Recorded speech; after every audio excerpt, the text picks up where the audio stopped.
বাংলাদেশের প্রায় প্রত্যেকটা বিশ্ববিদ্যালয়েই আমরা কথা বলার সুযোগ পেয়েছি, সেখান থেকে ভালোবাসাটা পেয়েছি। তো আমার মনে হয় যে সবগুলো ভালোবাসা ছাপিয়ে গেল নিজের কাছের মানুষদের ভালোবাসা, এবং দায়িত্ববোধটাও বেড়ে গেল। কারণ আপনি যত বেশি প্রশংসিত হবেন ততই কিন্তু আসলে আপনার উপরে প্রেশার হবে। অনেক কাজ এবং কাজের যে মানটা সেটিও কখনো পূর্ণ করার সুযোগ নেই। মোটামুটি আসলে প্রত্যেকটা অর্জনই মানুষের জন্য একটা নতুন দায়িত্ববোধ চাপিয়ে দেয়। তো ওই যে বললাম না যে আপনি সবাই আমাকে অনেক ভালো বলছে, আমার শুনতে কোথাও ভালো লাগছে, কিন্তু ভেতরে ভেতরে না একটা নীরব একটা দুঃখবোধ জন্মাচ্ছে। ওই যে বললাম রবি ঠাকুরের সেই উক্তিটি যে অলৌকিক আনন্দের ভার বিধাতা যাহারা দেন তাহার পক্ষে বেদনা পার। এই কাহিনী কাব্যগ্রন্থের এই উক্তিটি আমার বারবার মনে পড়ছিল।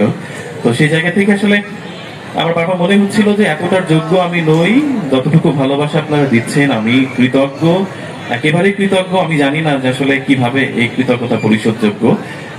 সবার ভালোবাসা না থাকলে কখনো কোনো কাজ করা যায় না। এখানে ক্যামেরা, অনেকের সামনে রয়েছে ক্যামেরা, এই সবাই আমার জীবনের গুরুত্বপূর্ণ মানুষ এবং সবাই আমাকে প্রতিনিয়ত শিখিয়েছে, শেখাচ্ছে।